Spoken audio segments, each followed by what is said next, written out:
o trabalho preventivo ele é fundamental, onde a gente vai realmente, como eu falei, levantar todos esses indicadores. Vamos lá, o João é corredor, mas tem uma fraqueza de certo músculo que é muito exigido durante a corrida, né? E aí, mas agora quando ele está correndo lá 10 km por dia, 30 km por semana, talvez isso não influencie muito, né? Mas aí ele resolve, agora eu vou correr 21, né? Vou fazer uma prova, vou me preparar para uma prova de 21. E aí ele tem que aumentar o volume, né? E aí o corpo começa a ter uma demanda maior, e aí não há uma absorção efetiva dessa demanda e começa a ter sobrecarga, né? E é aí que começam a aparecer os problemas. Então, basicamente falando, a prevenção ela precisa atuar nas disfunções de movimento, nas alterações de movimento. Então, o fisioterapeuta é profissional do movimento, que tem ferramentas, testes, avaliações, questionários, inúmeros softwares hoje que trazem... Isso que eu ia dizer, hoje tem ainda por cima toda essa tecnologia, né? Tecnologia. Perfeito, então a gente tem muitas ferramentas para justamente diminuir o risco, né? Diminuir esse risco, né?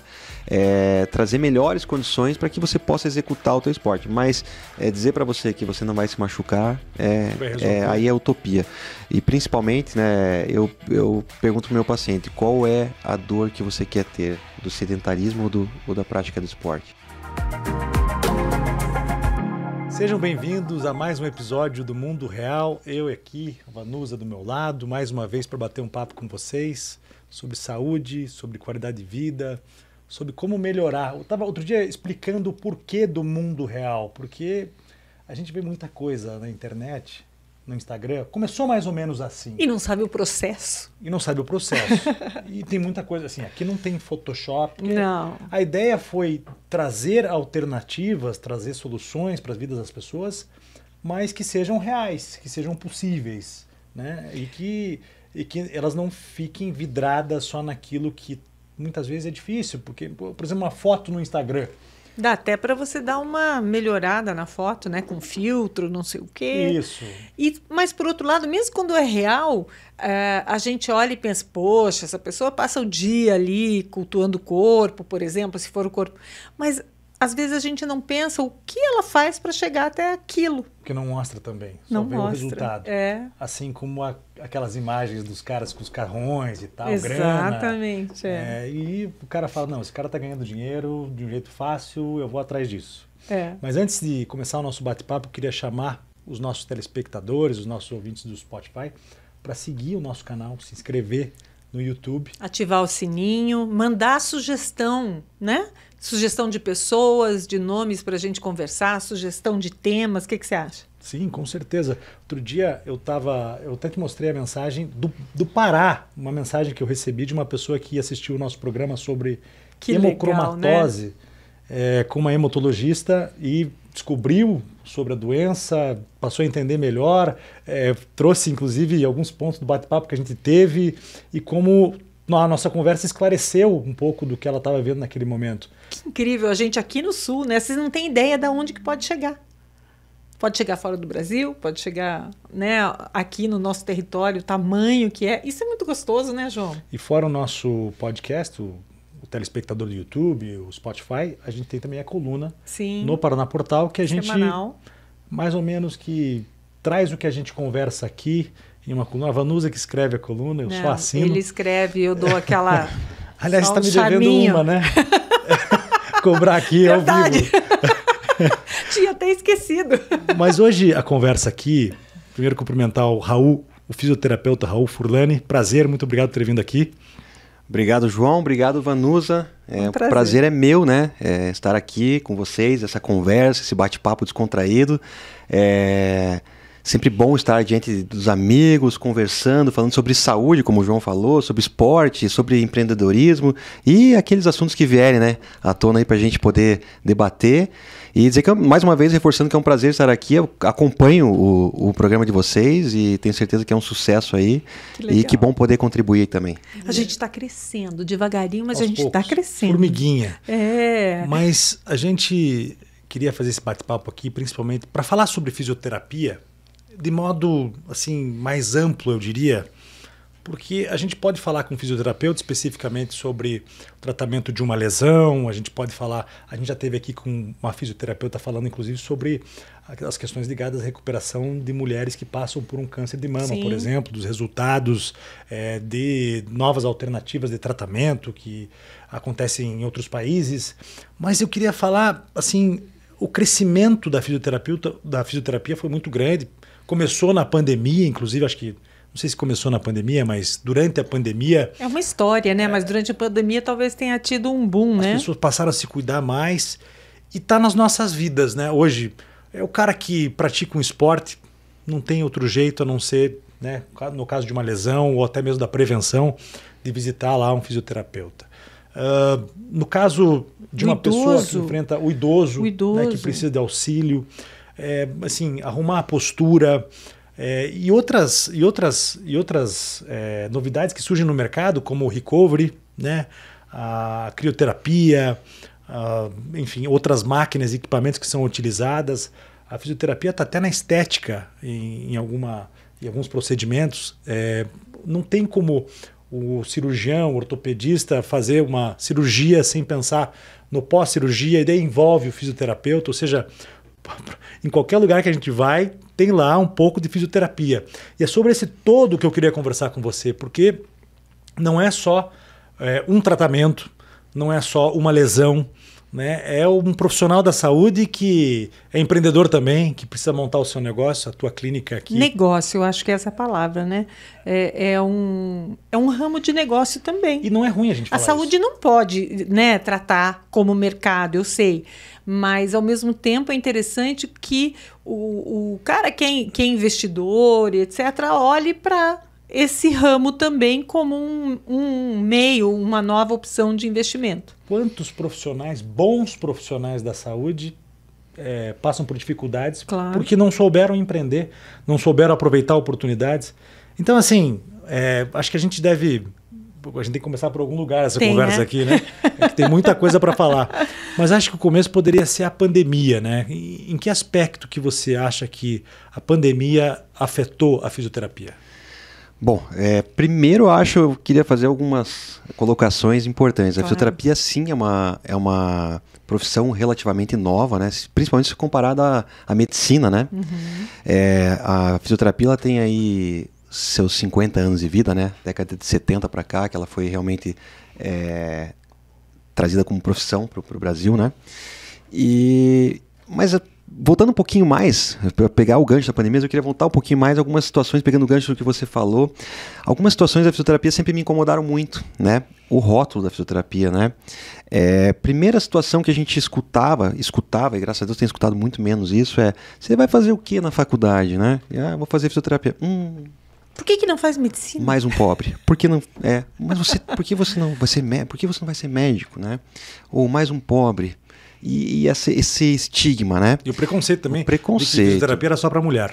Também isso, né? E você era o único homem da tua sala. Não.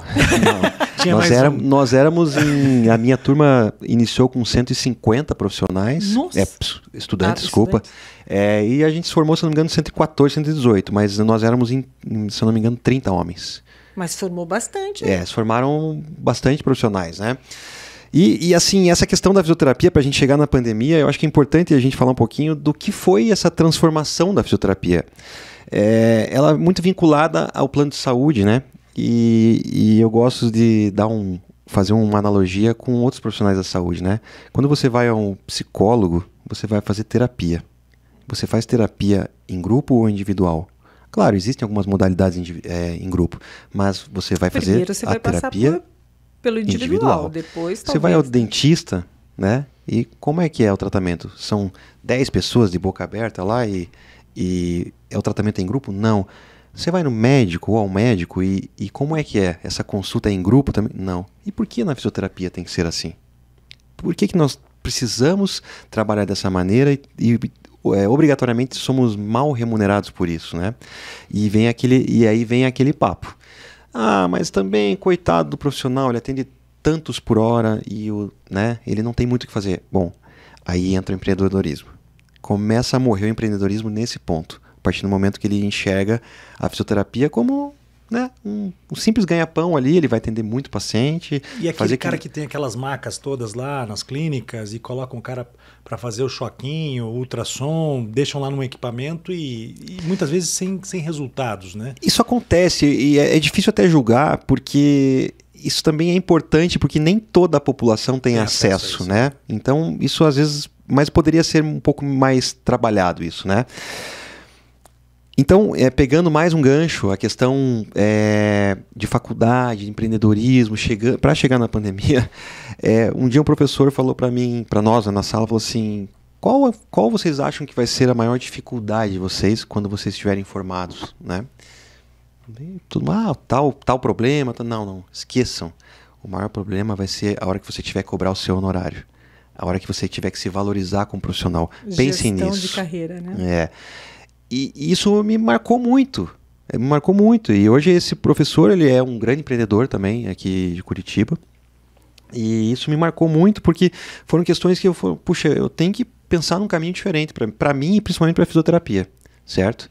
Bom, fazendo um gapzinho, chegando na pandemia. Como que a pandemia, você me pergunta se ela afetou ou quais foram as reações, né, sobre a fisioterapia? Desculpa, não entendi. Sobretudo a fisioterapia hospitalar, né? Respiratória, principalmente, né, por conta das doenças do Covid e a recuperação, e também como as pessoas começaram a praticar mais esporte fora de casa, nas ruas, nos parques, passaram também por lesões e foram obrigados a procurar a ajuda dos fisioterapeutas. Em algum aspecto, eu acredito que isso aconteceu, assim como o fisioterapeuta, ele oferece, pelo menos na cabeça e na cultura, e entendo que sim, um cuidado maior, por exemplo, em relação aos idosos, as pessoas que têm já uma certa idade.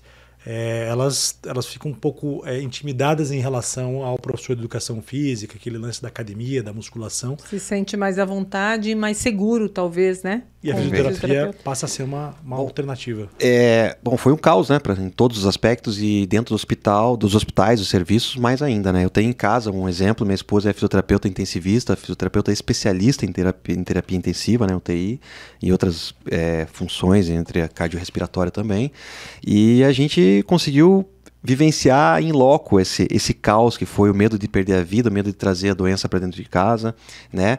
E o que foram realmente as perdas, né, que tivemos em massa aí, né? Uhum. Mas dentro da minha área de atuação, a repercussão foi muito importante, muito, muito positiva, na verdade, né? Porque até eu estava tendo uma conversa informal esses tempos com o João sobre isso, né? Como mudou o perfil dos pacientes e principalmente das pessoas em geral, né?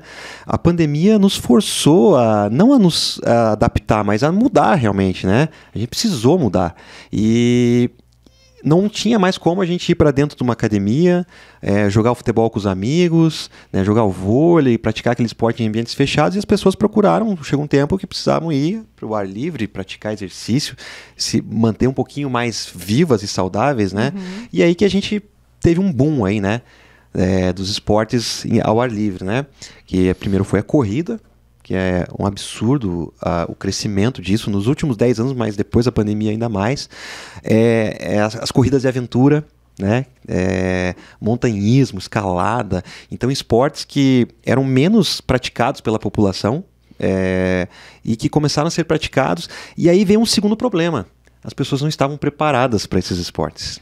Certo? E aí veio a enxurrada de lesões por o corpo não estar preparado para receber aquele estímulo que ia absorver aquela demanda, né? Não tinha força muscular, não tinha talvez nem maleabilidade. Exatamente, nunca havia feito algum tipo de trabalho parecido, como uma escalada, como a própria corrida, que todo mundo fala, né? É o esporte mais democrático do mundo, né? Pega um tênis e sai correndo. Não é só isso. Não é pegar o tênis e sair correndo, né? Existem muitos aspectos que influenciam para que a pessoa possa correr. E aí você vai no Parque Barigui, né, que é o famoso parque aqui de Curitiba, e eu, como fisioterapeuta, às vezes fico parado, olhando assim, né? Falando, meu Deus, como essa pessoa corre, como aquela pessoa corre. são padrões muito fora da normalidade. Claro que cada um tem o seu padrão e está adaptado para aquilo. Mas esse boom, esse aumento de volume, esse aumento dessa prática gerou uma demanda muito grande para nós também. Então a fisioterapia cresceu muito sobre esse aspecto na pandemia. Foi um fator, se a gente pode considerar positivo, né? Mas foi um fator que impactou positivamente nas nossas vidas. E por outro lado, foi uma vitrine também, né? Porque as pessoas começaram a ver o trabalho hospitalar, por exemplo, que era pouco conhecido, talvez, de quem nunca tenha estado num hospital. Perfeito. O fisioterapeuta, e não estou puxando a sardinha para a minha profissão, mas o fisioterapeuta dentro do ambiente hospitalar, e principalmente dentro de uma UTI, ele tem uma função imprescindível. Né? Ele toma decisões junto com a equipe, claro, né? Junto com o médico, enfermeiro, anestesista, psicólogo, fono. Temos inúmeras profissões, né? que fazem esse corpo realmente clínico para que possa ter uma resposta melhor. Então, cuidar para não vincular muito só a imagem do médico, né? Porque cada um tem a sua importância. O fisioterapeuta, dentro da UTI, ele tem uma área de atuação assim fenomenal, a importância, assim, sabe? Mas finalmente o fisioterapeuta e outros profissionais da saúde ocupam esse espaço que muitas vezes era ocupado pelos médicos. Durante um período longo, o médico queria ser o fisioterapeuta. O médico queria ser o professor de educação física, né? O ortopedista falava, não, você tem que fazer exercício. O médico, o endócrino falava, não, tem que fazer exercício, atividade física. O que você faz? Olha, você tem que fazer rosca, tem que fazer supino, tem que subir na esteira, faça 30 minutos e tal. Pô, mas o cara não é um professor de educação física. E muitas vezes o próprio paciente ficava vendido porque vai acreditar no médico dele ali que está cuidando dele ou vai buscar o profissional da saúde? Agora, graças a um debate mais racional sobre os profissionais da saúde no Brasil, o fisioterapeuta, o fono, a enfermeira, muitos outros profissionais ganharam e conquistaram o seu espaço, né? Perfeito, ótimo. E o fisioterapeuta ganhou espaço e assim, eu falo que a nossa profissão ela é privilegiadíssima, né? Porque a gente trabalha com o indivíduo na prevenção, no tratamento e no pós. Eu tenho várias áreas, uma gama de atuação em que eu posso atuar de várias maneiras em qualquer etapa que esse indivíduo, essa pessoa esteja naquele momento, né? Então, nossa profissão é muito privilegiada, né? Agora, você falando ali da pergunta do teu professor, né? Essa questão da gestão de carreira. Você foi um pouco adiante, né? Você, além de fazer gestão da sua carreira, você hoje faz a gestão de uma clínica. Como é que é? Você está preparado para isso? Você se considera preparado? Você apanha muito? Como é que é? Você não aprende contabilidade na faculdade de fisioterapia? Gestão de pessoas, RH, manutenção, questões administrativas do dia a dia, isso com certeza deve ter sido um desafio para você. Com certeza. A resposta é simples, né? Eu acho que a gente sempre vai achar que não está preparado, né? A gente não está preparado, né? Mesmo tendo frequentado um curso de administração na faculdade. Exatamente. Mas eu gosto de fazer algumas análises, né? Voltar um pouquinho no tempo e eu vejo assim que eu tenho muita influência dos meus pais, dos meus avós, meu avô principalmente aqui de Curitiba, que sempre foi da área do comércio, empreendedor, meu pai também, e isso acaba trazendo pra gente, né? Desde pequeno, meu avô e meu pai tinham um restaurante, eu ia pro balcão, eu ia pro caixa, garçom, ia para se precisasse auxiliar na cozinha, no estoque, o que for, a gente ia. Quantas vezes eu encontrei amigos da escola, amigas da escola, amiguinhas, com a família indo almoçar no sábado, eu ia lá mostrar o cardápio, entregar a comida. E eu nunca tive vergonha disso. Graças a Deus, isso é para se orgulhar. E isso eu devo aos meus pais, ao meu avô, que para mim isso foi o início da formação de caráter e também de mostrar, né, que o trabalho é digno, sob qualquer maneira. E também de mostrar a luta diária do empreendedorismo do Brasil, né, que a gente não tem base para empreender, nenhuma. A gente não sabe empreender, né? E isso vem muitas vezes de dentro para fora, né? Na faculdade a gente tem, eu não sei como é que tá a grade hoje, mas a gente tem 1 ano de administração em fisioterapia, mas é muito... era, né? Superficial. Puxa, já já faz 99, né? Faz 24 anos aí que eu tive essa mais uma supervisão dos profissionais, talvez. Mas é muito gestão de horários, muito básico. Você formou em 99, eu casei em 99. Eu entrei na faculdade em 99. Ah, entrou na faculdade. Eu sou um pouquinho mais novo. Piorou para mim, então.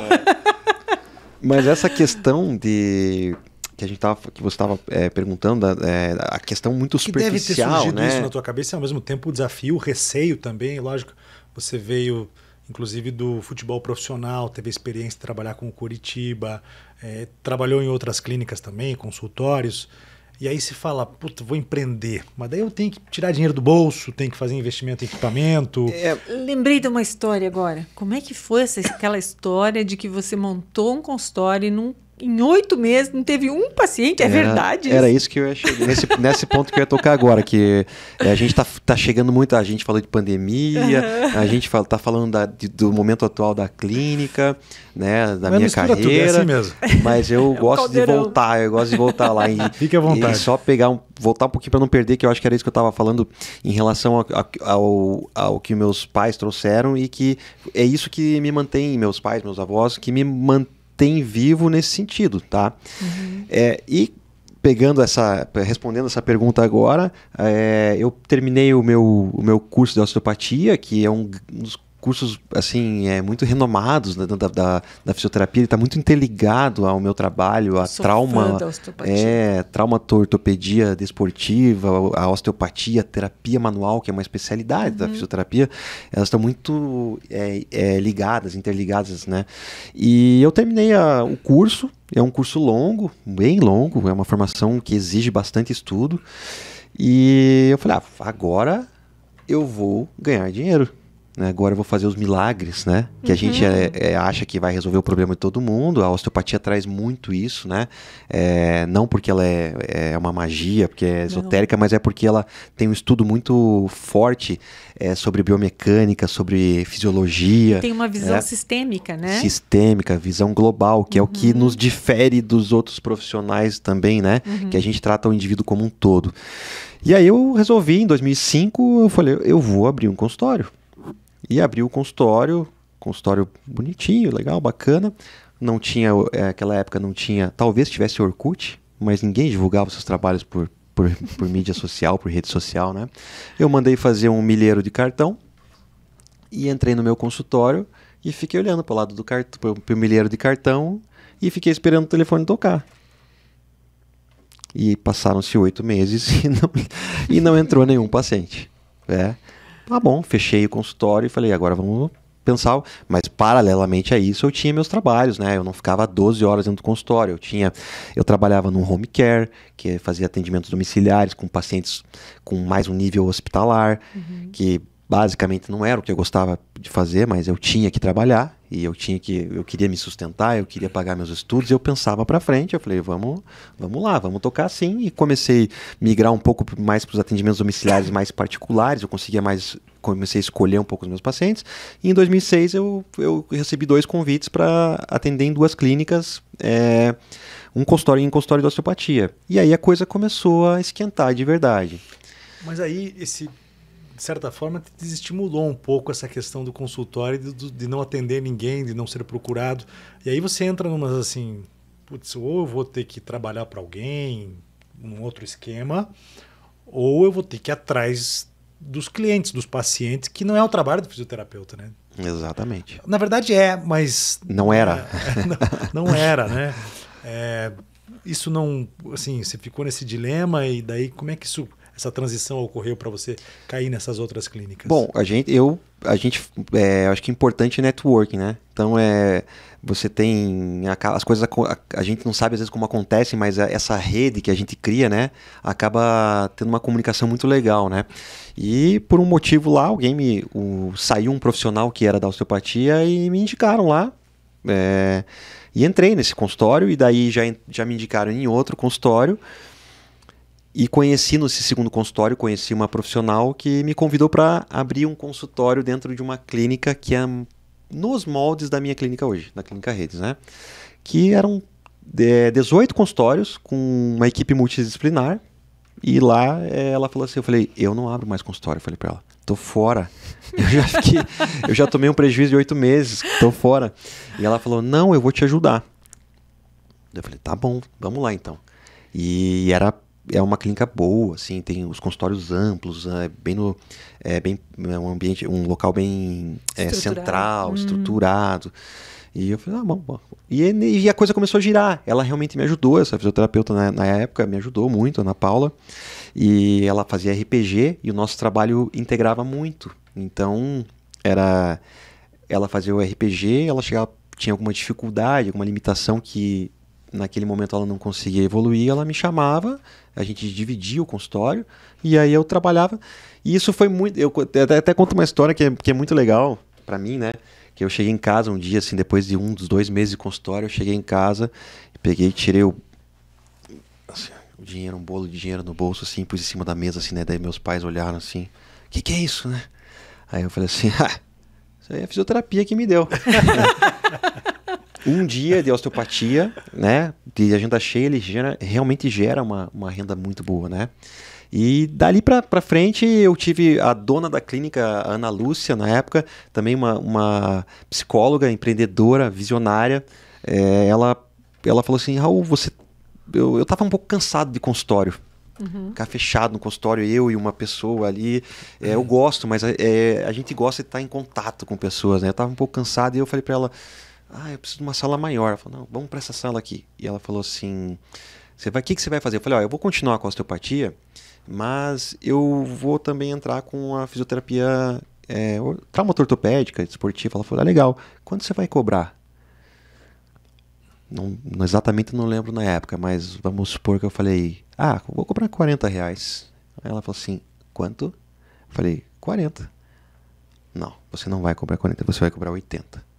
Tá? Eu não sei se exatamente, mas era o dobro que ela falou. Então eu falei, não vai entrar um paciente aqui dentro, Ana. Você, desculpa, mas não... Raul, cobra 80.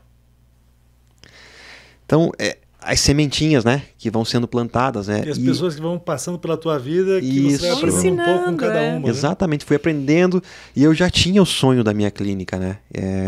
Olha como vão surgindo, né, lembranças, né? E quando eu me formei em 2002, eu falei pro meu pai, eu quero montar minha clínica. O pai, né, falou, legal, isso aqui vai, né? Eu falei, eu vou comprar uma carta de crédito, vou começar a pagar um consórcio. O dia que for sorteada, eu vou abrir. Pai, a garagem aqui de casa é grande. Se sair essa carta, posso fazer aquilo? Pode fazer. Se eu tiver onde colocar meu carro aí, pode fazer. 2003, 2004, 2005, 2006, nada da carta de crédito sair, né? Não saiu a carta de crédito. Em 2008 eu resolvi construir a clínica, pôr em ação o projeto, né?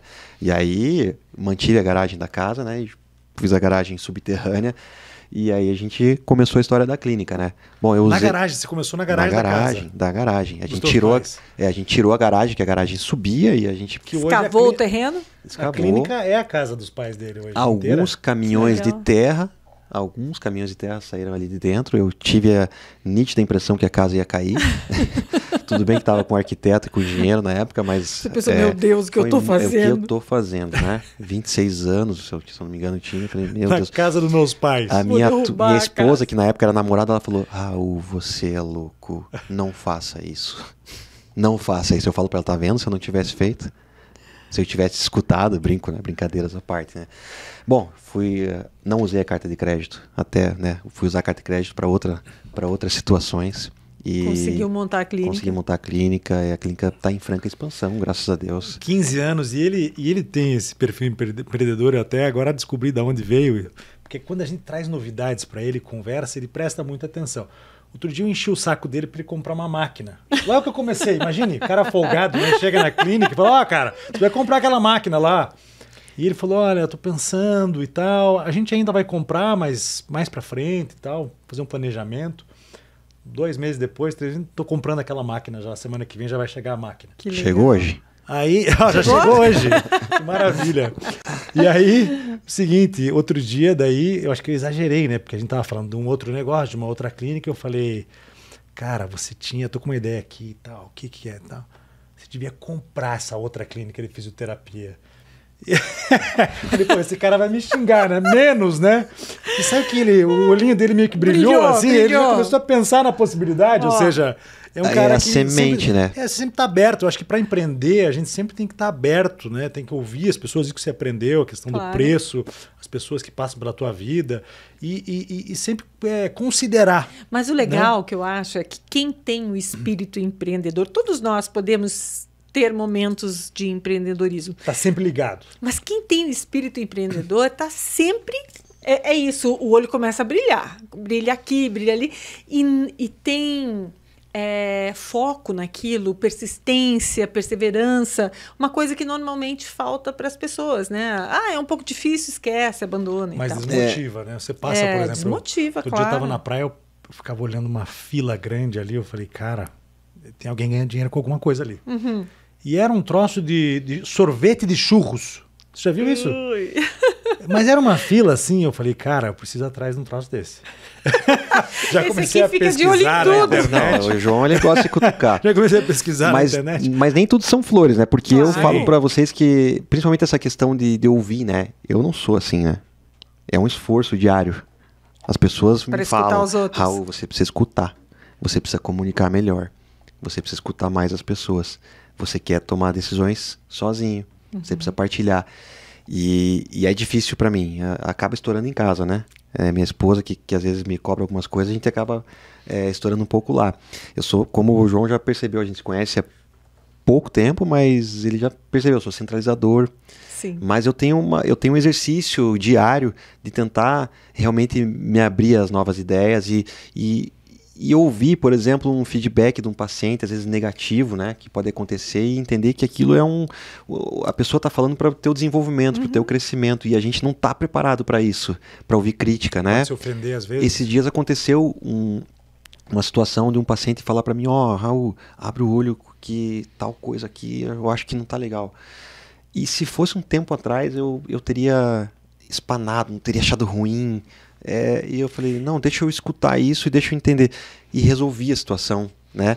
E eu devo muito isso às pessoas que estão à minha volta, né? Tem muitas pessoas que me ajudam nesse sentido, sem saber, né? Eu tenho um parceiro que trabalha na clínica junto lá, que é o Gustavo, que me ajudou demais a me que fez faculdade. Essa palavra tá forçada, né? Mas é desconstruir, né? Fez faculdade. Nós somos amigos, né? De padrinhos de casamento um do outro. Nos conhecemos em 99. E eu tenho um pouco de dificuldade eu tinha muita dificuldade, e ainda tenho, claro, de ouvir essas críticas, mas a comunicação, gerenciar, modular melhor as suas reações, né? São importantes. Já fiz terapia para ajudar nesse sentido também. Então, assim, é um desafio diário. Mas o legal é isso, né? O fato de você ter a consciência. Eu sempre digo assim, se você tem consciência de algo que você precisa melhorar, já é o primeiro passo. É o primeiro passo. Você já sabe que aquilo... E aí fica mais fácil, né? De você... Opa, eu estou voltando nos comportamentos antigos e tal. Agora, outra coisa é a maturidade. A maturidade vai nos dando um pouco mais de jogo de cintura. A gente vai aprendendo que não é à toa que temos, né, 2 ouvidos e uma boca. É muito mais para ouvir. Então, acho que isso é um processo. E o legal é perceber o quanto você tem se reformulado, né?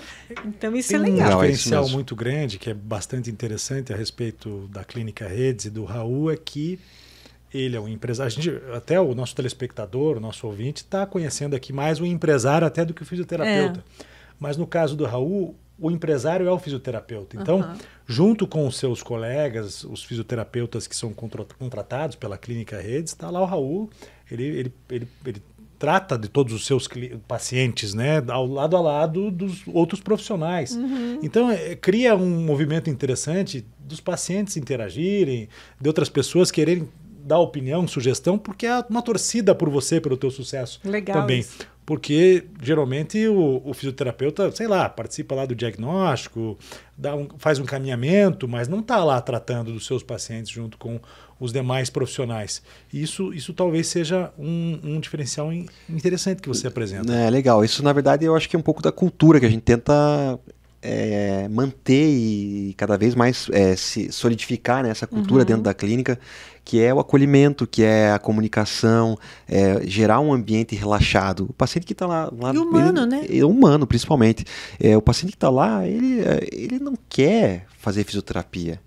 É chato fazer fisioterapia, é chato, mas a gente tem que mostrar que de alguma maneira isso pode ser positivo para ele, melhorar a vida dele, né? A clínica está fazendo 15 anos, né? A gente tem um calendário aí que está sendo executado, né, esse ano com várias ações, né? E quando a gente fez 10 anos de clínica, foi feita uma festa no Taj, né?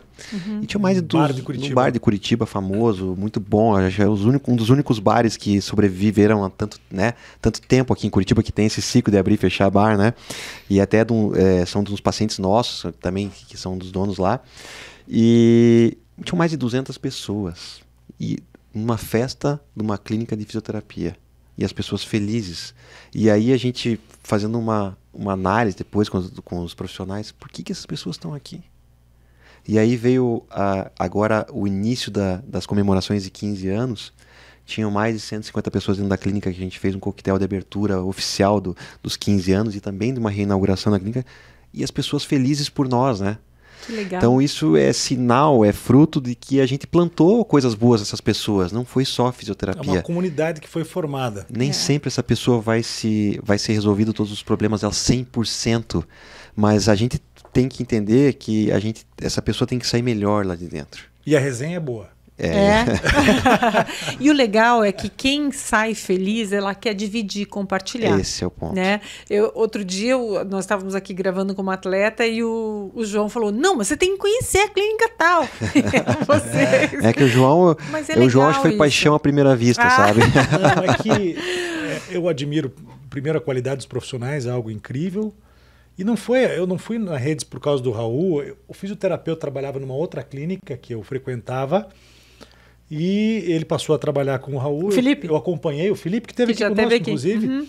Que tem uma história muito legal também, né? Muito bacana. Maravilhosa a história E aí, dele. sim, eu vi não só as qualidades dos profissionais, mas também o cuidado que ele tem como empreendedor, o capricho, né, em tudo. Isso é muito bacana. Na limpeza, no atendimento. Nossa, como comunicador, eu sempre digo, gente, tudo comunica. Se eu entro num lugar e eu entro num lugar, aquilo já comunicou tudo para mim, em pouquíssimos segundos. Tem essa energia. Se você entrar lá, você vai querer ficar. Então, isso energia. Que é o legal. É claro que a gente vai falhar sobre alguns aspectos, mas a ideia é sempre ter esse cuidado. Esses dias um colega, um profissional renomado, até postou alguma coisa assim, não importa se você vai atender de sapatinho de couro ou de quichute. O que o teu paciente quer é que você melhore. E eu discordo sempre. Desculpe. O que o paciente quer é que realmente ele quer melhorar, ele não quer saber o que você está vestindo, né? E eu discordo, porque é o que você falou agora, você começa a se comunicar desde de cara. Primeiro contato, claro. A forma como você se veste, como você se transmite, comunica com as pessoas. Se as paredes estão limpas, se tem uma tomada para eu carregar o cheiro. O cheiro, tudo comunica. Então, são inúmeros fatores que vão gerar, ali começa o processo de cura do paciente, né? E eu acho que é importante isso, às vezes, na hora da dor, você não percebe, no primeiro momento, a partir do momento que aquela dor foi sendo tratada. E você começa a observar. Eu nunca esqueço que eu tive cólica por causa de pedra na vesícula. E fui para o hospital do jeito que eu estava. E aquele dia, sabe quando você resolve dormir com qualquer coisa? Né? Fui com qualquer coisa. Coloquei tava frio aí, eu nem troquei de roupa, eu fui de pijama, de hobby. Mas assim, o hobby que apareceu na minha frente era o hobby que depois eu dei, tá? E a pantufa que eu achei era uma pantufa que eu já devia ter dado há muito tempo. Então, naquele momento, eu fui do jeito que deu. Eu tô com muita dor. Meu marido ainda disse, não quer colocar um casaco, né? Eu acho que ele pensou, meu Deus, nisso, né? Naquela hora eu falei, não, eu tô com dor. Bom, medicaram, a dor começou a passar. E eu comecei... A primeira coisa que eu vi, a pantufa, eu falei, eu não acredito que eu tô com essa pantufa. Aí eu olhei, meu Deus, como eu estou. Aí a médica veio, eu falei, tô ótima. passou a dor. Não pode tão rápido, você vai ter que ficar aqui. Eu falei, não, tô ótima, eu preciso ir para casa. Daí ela disse, não, mas não posso te liberar agora. Aí passou um tempinho, ela voltou. Como é que você tá? Tô ótima. Eu tava com dor ainda, eu queria ir pra casa. Começou a perceber, né? Nós começamos a fazer o podcast por conta de um programa que a gente fazia no rádio e ela trazia sugestões, dicas de autoestima. E tem a ver com a autoestima, né, Vanusa? Claro que tem. Com certeza. Você quer estar com bem. A autoestima do paciente, inclusive, do profissional, né? O profissional tem que estar seguro também. Então ele tem que estar, e eu acredito muito em energia, né? Você frequenta alguns ambientes. Isso, energia. Às vezes você entra num ambiente, cara, você fala, puta, eu vou sair daqui. Pode ser lindo, hein? Pode ser chique, pode ser lindo, mas aí eu falo é cultura. Vai começar pelo atendente, pelo que te traz. Aquilo é bonito, é elegante, mas é frio? Ou ele é acolhedor? Mas o cuidado das pessoas com o ambiente, por exemplo, a limpeza, sim, a organização. Isso tem tudo a ver com a autoestima, você vê uma inclusive. Flor, isso aí é uma dedicação que a pessoa está colocando que faz com que a energia fique mais positiva do que negativa. Mas isso existe com pessoas também, né? Sim. Às vezes, você se cercar de pessoas que trazem uma energia negativa também pode carregar o ambiente. Né? Você se cercar, o que você projeta para você mesmo, né? Sim. Eu acredito muito nisso, né? Que o João está falando em energia, né? Você projetar coisas boas, né? Sonhar e projetar coisas boas nunca é demais, positivo. Né? Pensar positivo. Não sei se eu já comentei aqui, João, mas outro dia eu estava lendo um artigo sobre neurociência e falava que as nossas expressões faciais levam para o cérebro a mensagem que pode definir o seu dia. Então você, por exemplo, de manhã abrir um sorrisão, mesmo não querendo, pode dizer para o seu cérebro que você está bem. E aquilo transformar a sua maneira de olhar o dia todo. Isso acontece com a dor, dopamina, com a dor. Existem inúmeros estudos, né, que falam sobre isso, né? A gente fala muito para os pacientes sobre isso. Sai um pouco da bolha da dor, né? Quando você deixa de viver um pouco... Eu sei que é difícil, mas quando você deixa de viver um pouco dentro dessa bolha da dor, você começa o teu processo de cura. O teu cérebro começa a existe uma neuroplasticidade, né? A atenção, que né? Você tira o foco da dor. Exatamente. Eu fiz uma matéria sobre... Você deve viver isso toda hora sobre psicologia esportiva, que trata exatamente disso, né? Do atleta, principalmente, que você já deve ter trabalhado, que é o início da recuperação da lesão, que... No começo é uma negação, tem as fases lá, agora não vou me lembrar, mas você tem que entender também a cabeça do paciente, não só da lesão, mas da cabeça também, e tratar da cabeça do paciente durante todo o processo. Tratar é mais difícil, a gente tem que entender um pouco e tentar modular, né? Porque o tratamento, desculpa, vai para o psicólogo, né? Mas realmente a gente faz um trabalho. O paciente que, por exemplo, recém-operado, vamos pegar um jogador de futebol, todo com uma paciente lá. Tempo sem jogar, sem treinar. Eu tenho uma paciente, por exemplo, de handball, já foi seleção brasileira de handball, hoje ela joga handball por hobby, né? E trabalha e tal. E ela rompeu o ligamento cruzado, fez a cirurgia e já está lá com seus 6, 7, 8 meses de tratamento. É um tratamento... tornozelo? Joelho. Ligamento do joelho. E é um tratamento a longo prazo. Ela ficou muito tempo imobilizada, então tem uma demanda maior. E ela, no começo, ela falava assim, eu não vou jogar. Não, Raul, eu não vou jogar mais handebol. Esqueça. Eu falei, tá bom, eu sei.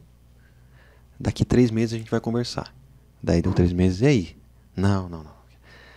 Agora ela já está com a cabeça já voltada, jogar. A gente já está trabalhando com ela movimentos do esporte, porque existe um bloqueio. E ela fala, não vou Você não quer sentir dor. Eu não quero reviver aquilo que eu, né, aquele trauma físico e consequentemente emocional, né, que acabou gerando um bloqueio mesmo, né? E a dor, é um processo. Ela deprime, né? Aí tira Perfeito, o ânimo. Tira. E como o nosso cérebro, ele precisa ser trabalhado. E agora falando um pouco em relação à programação, a processamento, né? Acontece muito assim, né? O paciente na fase final, você pede para ele, agora está na fase de saltos. Mas você não fala para o paciente, agora vamos iniciar a fase de saltos. Você pega e fala para o paciente assim, salte daqui para cá, com os 2 pés. 99,9% pega e repete a mesma frase. Pular? Aqui? Daí, pule daqui, no chão, né, mesmo. Eu pular aqui? Tem certeza? O que ela tá fazendo? Ela tá programando. Ela tá reprogramando isso, que nunca mais ela pensou em fazer. Olha que ela precisa reprogramar. Aí você fala, pula, você tem capacidade. A gente já fez todos os trabalhos que te deram condições para chegar aqui, só que a gente precisa começar dessa maneira. E é muito legal. Essas coisas eu tenho vontade de escrever, de falar, porque isso acontece muito. Talvez só comigo, tá? Mas não sei com os outros profissionais, mas comigo assim, é quase 100%. Que legal. Eu queria falar um pouquinho de prevenção com você, porque, veja, eu sou uma das pessoas que colocou a corrida na minha vida na pandemia e não consigo viver sem a corrida.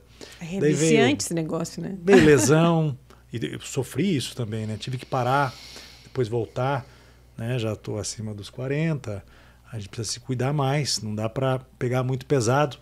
Hoje eu estou numa fase que eu estou com muito receio de voltar a correr no mesmo ritmo, na mesma intensidade.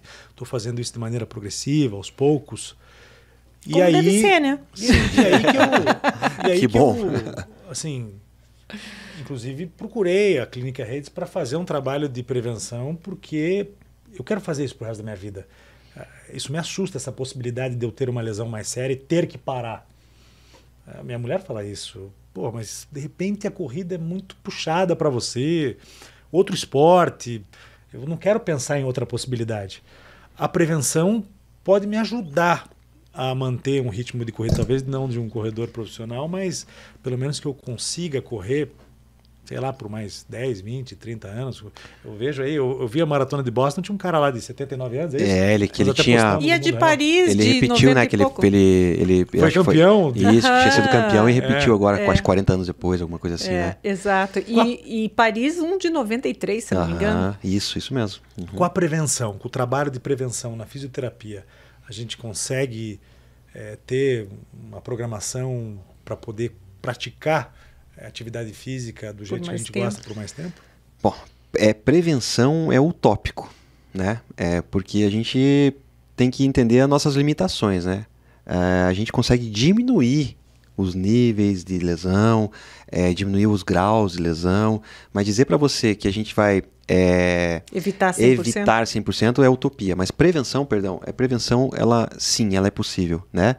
Desde que a gente tenha uma boa coleta de dados, identificar fatores de risco que realmente possam trazer uma sobrecarga, controlar a carga, o volume de treinamento é muito importante, aonde você corre, agora falando mais da corrida, né? Qual tênis você usa, qual é o teu biotipo, você é um atleta mais de velocidade, ou você é um atleta mais maratonista, fundista, né? Entender que a gente tem as nossas valências e a gente precisa trabalhar mais perto disso, né? Então sim, o trabalho preventivo ele é fundamental. Talvez seja o trabalho mais importante dentro do aspecto da fisioterapia, do treinamento, né? Onde a gente vai realmente, como eu falei, levantar todos esses indicadores e, puxa, vamos lá, o João é corredor, mas tem uma fraqueza de certo músculo que é muito exigido durante a corrida, né? E aí, mas agora quando ele está correndo lá 10 km por dia, 30 km por semana, talvez isso não influencie muito, né? Mas aí ele resolve, agora eu vou correr 21, né? Vou fazer uma prova, vou me preparar para uma prova de 21. E aí ele tem que aumentar o volume, né? E talvez aumentar um dia de treino, alguma coisa nesse sentido. E aí o corpo começa a ter uma demanda maior e aí não há uma absorção efetiva dessa demanda e começa a ter sobrecarga, né? Uhum. E aí que começam a aparecer os problemas. Então, basicamente falando, a prevenção ela precisa atuar nas disfunções de movimento, nas alterações de movimento. Então, o fisioterapeuta é o profissional do movimento, que tem ferramentas, testes, avaliações, questionários, inúmeros softwares hoje que trazem... Isso que eu ia dizer, hoje tem ainda por cima toda essa tecnologia, né? Tecnologia ao lado, né? Perfeito. Então a gente tem muitas ferramentas para justamente diminuir o risco, né? Diminuir esse risco, né? Trazer melhores condições para que você possa executar o teu esporte. Mas dizer para você que você não vai se machucar, aí é utopia. E principalmente, né, eu pergunto pro meu paciente, qual é a dor que você quer ter? Do sedentarismo ou da prática do esporte? Escolha. E ao longo do tempo também eu acho muito legal o trabalho do fisioterapeuta, de devolver a mobilidade para o idoso, por exemplo, né? Ou para quem passou por um acidente ou teve algum problema e tal. Isso eu acho muito, muito bacana e muito lindo também, né? Porque eu acho que vocês devem se emocionar como eu, só de pensar. A gente se emociona diariamente, né? Com todos os pacientes. Todo ganho é uma vitória para nós, né? O tempo passa muito rápido dentro da clínica. Um negócio. Isso mostra ainda mais que como nós somos felizes dentro da clínica, né? Que a gente faz aquilo que a gente gosta, né? E como é bom você poder ganhar dinheiro fazendo aquilo que você gosta e podendo ajudar as pessoas ainda, né? O idoso eu falo assim, eu estou descobrindo uma nova área da fisioterapia. Não descobrindo, mas a gente tem tido uma procura maior. Me preocupa um pouco, voltando um pouquinho, é a criança. A gente tem tido muitas lesões nas crianças. Eu queria te dar parabéns, né?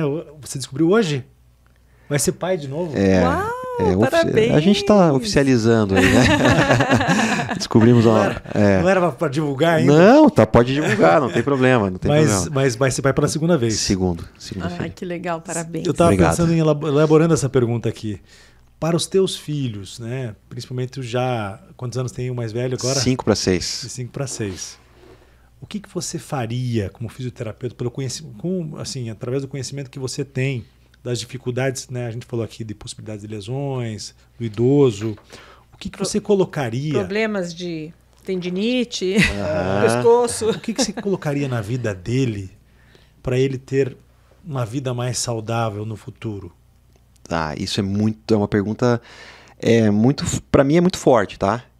Pensando no meu filho e pensando como fisioterapeuta, claro, tem muita coisa aí envolvida, mas eu gostaria até que você poderia falar de maneira mais... Mais pai, eu acho. Mais pai, você pode falar de maneira mais pai, isso é legal também pra gente saber, mas também você pode falar de questões específicas, uma coisa nova aí é a mobilidade, que as pessoas têm trabalhado mais. Deixa eu fazer Vai lá. Quando a gente, antes de ser pai, né, pai e mãe, a gente idealiza, né? Todo mundo acha que vai ser pai, vai ser daquele jeito, né? Que a gente vai educar o nosso filho de tal maneira e que vai ser assim. E depois que meu filho nasceu, eu vi que foi tudo diferente daquilo que eu idealizei. Aí descobre que não é um robozinho. Isso, então... que não é a gente mandar fazer e faz, né? O meu filho, eu sempre fui muito ligado ao esporte. Eu gosto muito de esporte, sempre tive facilidade com esporte, né? E o meu filho, ainda com 5 anos, eles têm não é ainda a fase que eles estão muito ligados ao esporte. E meu filho não é muito chegado no esporte ainda, começou a brincar um pouquinho de bola, porque entrou no colégio que tem mais criançada que joga bola. Colocamos ele no tênis. Foi o ano passado, pegando um parênteses, ele fez uma escolinha esportiva, que era uma escola de iniciação ao esporte. Era uma lástima, os avós que levavam eles na escolinha, falavam, filmava assim, falava assim, olha lá, tá todo mundo brincando e ele deitado no meio da quadra, sabe, nem aí. Tipo assim, essa sou eu, entendeu? Então, no começo eu tava ficando meio brabo com isso, chegava pra ele e falava assim, você vai fazer, senão eu vou te tirar. Depois eu falei assim, não, chega, não, gente, deixa no tempo dele. Voltando um pouquinho, há uns 12 anos, talvez, recebi um paciente na clínica, ele tinha, acho que, posso estar errado, 2 ou 3 anos. E tinha um recém-chegado de fora do país e a mãe dele falou assim, eu trouxe ele aqui porque me falaram que você trabalha com esporte e eu queria que ele vai ser um campeão, porque ele já tem o dom e ele vai ser um campeão, eu tenho certeza disso, todo mundo fala. E aí eu falei, claro, vamos avaliá-lo, né? Vocês estão aqui para ouvir minha opinião. Avaliei o menino paciente, um menininho, 2, 3 anos. Falei, e aí, Raul? E aí, o que nós vamos fazer quando a gente começa? Deixa esse menino brincar. Por favor, deixa esse menino brincar. Ela ficou pasma comigo, né? Eu falei, eu não tenho o que fazer com ele. Não tenho. Talvez daqui a alguns anos você traga ele aqui para mim. Não é o momento, é a hora dele brincar. Então é isso que eu quero pro meu filho, que ele brinque, tá? Tá? Eu entendi onde você quis chegar. Eu até complementar aqui, porque o meu filho mais velho talvez seja o único lá de casa que não gosta tanto de esporte ou que gosta menos de esporte. Hoje ele está muito ligado na academia. Mas ele está fazendo academia. Musculação, quer ficar fortão, quer ficar bonitão. Tudo bem. Se esse é o motivo hoje, no futuro ele vai lembrar das coisas positivas que a musculação trouxe para ele, claro. O exercício trouxe para ele. E o exemplo também, né? E é legal, porque a gente interage, troca ideia também sobre musculação. Mas eu acho que eu também exerci um pouco de pressão nele e talvez isso tenha afastado ele do né? esporte. É isso mesmo. É isso aí. Que talvez tenha ocorrido também um pouco, você esteja ocorrendo. Você tem tempo para corrigir. Não, eu tô deixando, e assim, claro que eu incentivo o esporte com ele, claro, quero que ele... O esporte traz muitas lições na nossa vida, né? Eu vejo assim que todos os meus amigos, as pessoas que eu conheço, que são bem-sucedidas, elas têm algum vínculo com algum esporte. Dança, esporte, porque isso traz muitas lições, né? Traz muitas lições. Voltando um pouquinho naquele assunto daquele menino, eu reencontrei. Sério? 6, 7 anos depois dentro da clínica. E eu ouvi assim, da mãe do menino olhou pra mim e falou assim, você não botou fé em mim, né?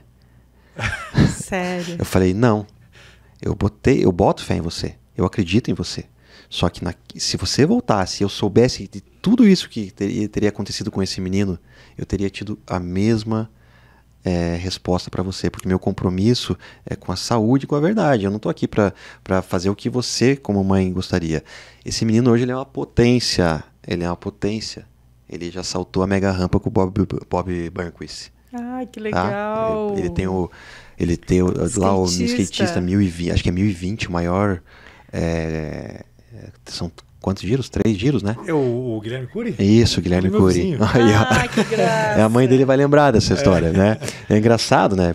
Porque são histórias que chamam atenção e que marcam, né? Claro que eu falei, tô feliz que ele tá assim. Graças a Deus, graças ao esforço de vocês. Talvez ela tenha feito algum trabalho com ele lá e que tenha surtido algum efeito, né? Mas essa é a minha forma de pensar. Eu acho que tudo na sua etapa. E eu tenho visto muitas crianças se machucando. Sabe, na clínica esse ano passado para esse ano, a gente teve um aumento. E aí eu acho que pode ser um reflexo da própria pandemia, né? Tempo Falta de inatividade, essa maturação, esse crescimento fisiológico, esse salto que houve, né? As crianças ficaram mais trancadas e houve um gap aí, né? No crescimento, né? E talvez isso seja um ponto. Sem fortalecimento, né? Isso, sem inúmeros fatores. Não vou nem falar só fortalecimento, mas sem coordenação. Né?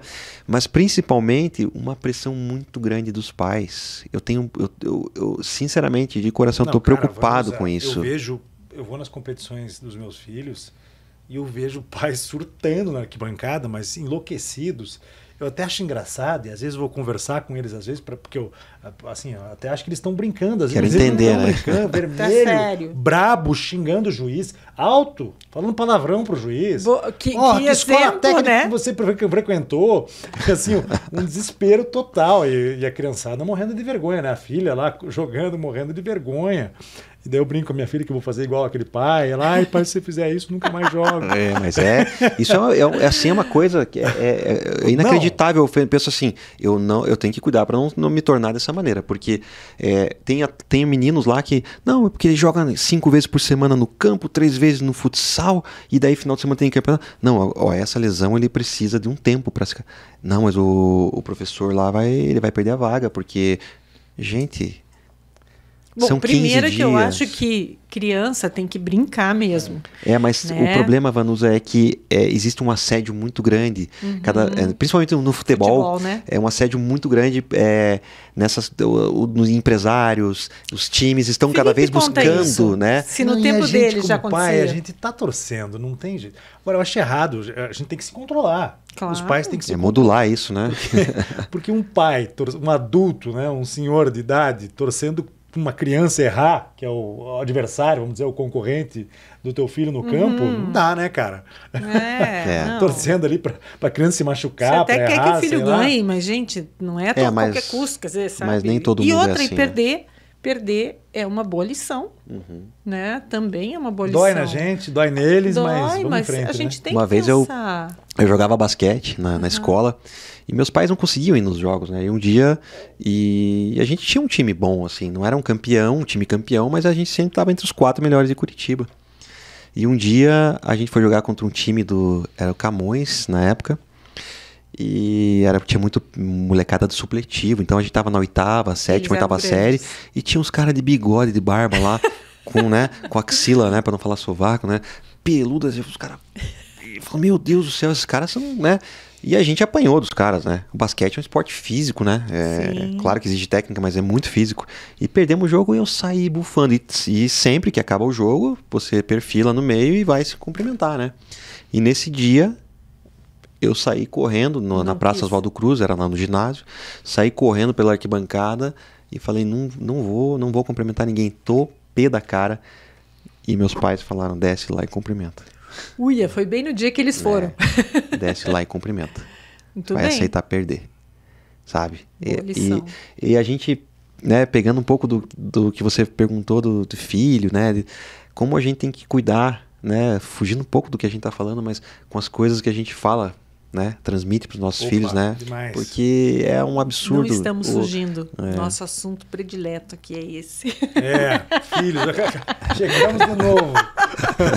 A gente conversa. Que vira e mexe, cai nos filhos. Mas legal. É uma delícia falar disso, porque... Eu poderia contar umas 10 histórias aqui, mas a gente está chegando no final do programa.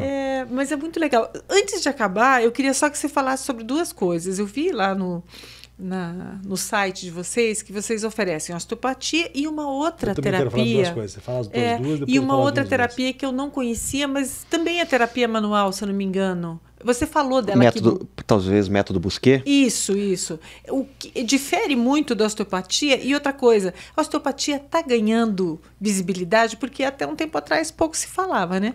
Bom, a osteopatia, pegando de trás para frente aqui, a osteopatia sempre teve visibilidade. Você acha? Desculpa, né?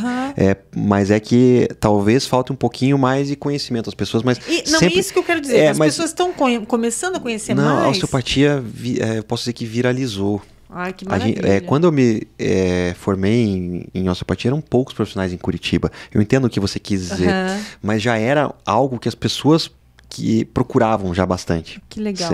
Assim, mas... Hoje, a osteopatia, ela assim, parece que virou algo dentro até da própria atuação do fisioterapeuta que trabalha mais para traumatortopedia esportiva, fazer osteopatia. Porque ele é um método minucioso de avaliação. Ele nos dá muitas ferramentas de avaliação. Sim, só a anamnese, a tua entrevista ali demora um monte. E eu sou muito grato a osteopatia, porque foi ela que me deu muitas condições de avaliar melhor o meu paciente, de entender melhor o funcionamento do corpo como uma unidade só, né? E depois de 2014, que eu resolvi procurar o método Busquet, que é um método antigamente chamava de cadeias musculares. Ele é um método hoje chamado de cadeias fisiológicas. O nosso corpo trabalha em cadeias. Mas nada diferente do que a osteopatia preconiza. Eu falo muito que ele é, na minha opinião, né, a opinião do Raul, ele é um primo da osteopatia. Sim, porque eu achei parecido mesmo. E ele me conseguiu fechar raciocínios que eu não tinha com a osteopatia, que eu não tinha com a minha maturidade profissional. E quando eu fiz o método, eu falava, é isso. Legal. Aquilo me fascinou, porque conseguiu fechar um ciclo, sabe? Que alguns pacientes não conseguiam fechar, entender porque não evoluía. E o método Busquet, ele trouxe isso. Ele é um primo da osteopatia, é um método minucioso de avaliação, onde ele também vai avaliar e tratar o corpo como uma unidade só. Uma coisa global, é um sistema, certo? É um método de terapia manual. E é muito rico também, sabe? Ele traz muitas informações, principalmente de uma condição facial, que a fáscia tem sido muito falada ultimamente, né?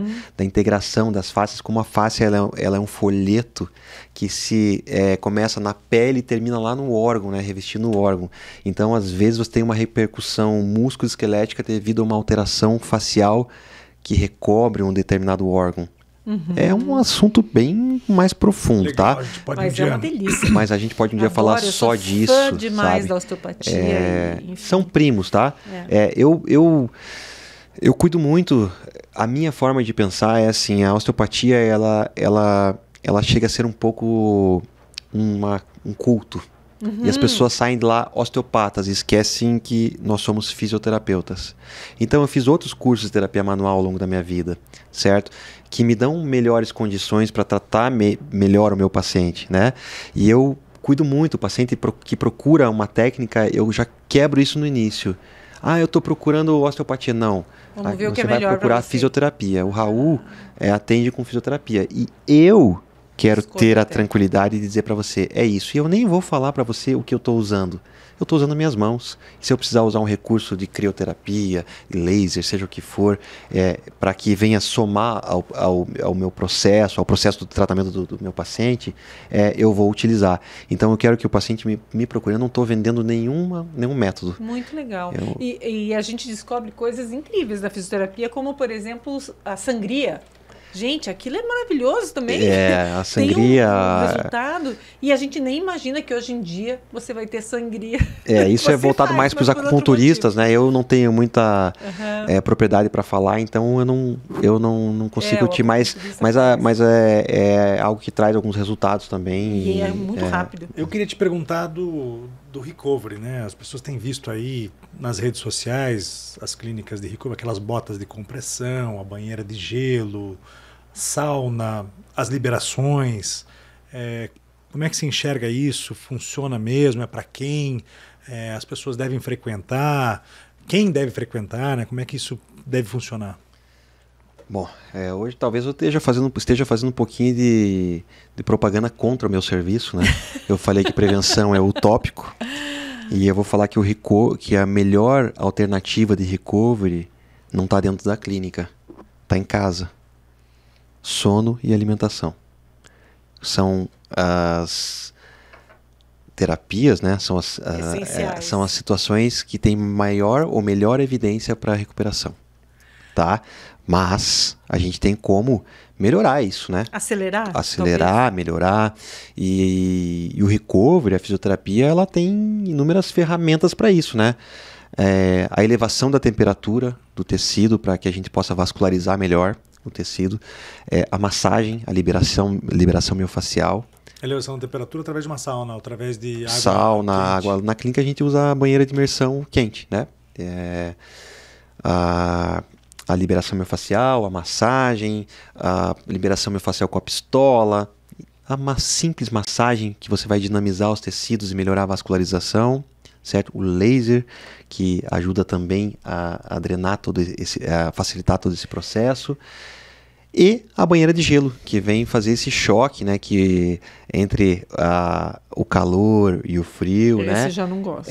Nunca fiz, não é uma sensação das melhores, mas que trazem repercussões no nível do músculo, dos vasos sanguíneos, que a gente consegue trazer uma drenagem dessas substâncias que são tóxicas, né? Vai para imersão quentinha, para vascularizar melhor. Por que você tem que ir para o gelo que constringe, né? Porque a gente precisa primeiro abrir o vaso, né? Para que possa facilitar o caminho, né? E essa faz o choque alteração térmico? De temperatura no tecido, ela traz efeitos positivos. Então tem que fazer as duas coisas? Não necessariamente, não necessariamente, tá? O recovery, ele, como eu falei, ele pode passar de uma alimentação, do sono, dormir bem, de uma simples massagem, de um laser, de uma liberação miofascial. O objetivo principal é a gente renovar aquele tecido, certo? Com algumas modalidades, seja ela com laser, seja com calor, com gelo, mas principalmente, aí quando a gente chega mais próximo das evidências, a gente vai falar mais de gelo. Sim. Tá? O sonho do João é ter uma geladeira dessas. Ele vive me mandando... Sabe qual que é a minha? Ter aquele choquinho. Ai, coisa boa. Sabe por que eu quero ter a geladeira? Eu amo aquilo. Porque a geladeira é o seguinte, essas banheiras nessas clínicas, eu sei que no Raul não é assim, mas grande parte das clínicas, os caras dividem as banheiras. Ah, né? não. Divide o gelo? O cara chega todo suado, fedido lá. Ui. Outro dia eu vi uma clínica que foi até... Ela abriu... Não, na verdade a clínica, ela ficava em uma localização na frente de um parque que tinha acabado de receber os atletas para uma competição de corrida. E eles abriram a clínica, olha, depois vai ter recovery aqui na clínica tal. Não era aqui em Curitiba. E os caras saíram do parque e aquela banheira, e daí eles postaram. no Instagram. E aquela banheira marrom, né? O cara sai de uma corrida direto pro gelo. E daí vem outro, e daí vem outro. Então você não está mais fazendo crioterapia, está fazendo sujeira terapia, né? Não, mas isso na verdade é uma prática, né? Um pouco comum, né? Eu trabalhei na Olimpíada em 2016, na Vila Olímpica, né? Fiquei no centro de saúde lá, né? E existia um espaço voltado só para o recovery, né? Sensacional o espaço, assim, né? De tamanho, né? Tinham lá 12 banheiras, né? E os atletas, mas aí os atletas chegavam limpos, claro, né? Já chegavam depois dos... Mas dividiam o gelo. Dividiam, 8 pessoas dentro da banheira. Não, tranquilo, mas depois aí, do banho, tá? Mas é que nessas maratonas, essas provas, é bem comum, né? Ter as banheiras lá, ter um staff lá. Mas se ele tiver uma micose no pé, vai passar pro outro. Mas você pega... Eu fui correr lá o El Cruce, né? Aí... Durante a corrida na montanha, você vai no banheiro, né? Sim. Você pega no bimbim ali, não tem jeito. Daí, eu fui oferecer uma bala de energia, uma bala de goma de energia pro meu colega que estava correndo comigo. Eu vi ele olhando meio esquisito para mim, né? Acho que eu não vou pegar. Tipo, porra, o cara, né? O cara ficou pensando. Sabe lá onde depois ele me falou, porra, você me ofereceu... A gente falou de história de nojo, de não sei o que e tal. Falei, porra... Você pega no teu troço, depois pega a bala de goma, dá pra mim. Ele comeu a bala de goma, né? Ele teve que ser macho aquela hora. Tá bom. Mas e aquelas paradas, aquelas estações que tem um monte de potinho de fruta, todo mundo põe na mão. Um monte de bala de goma. Daí você pega no bimbim de todo mundo. Então é melhor você pegar no meu. Que é bem limpinho. Eu tô acompanhando lá. Pelo menos você conhece a procedência. Raul, pra finalizar aqui, como é que você vê o futuro da fisioterapia?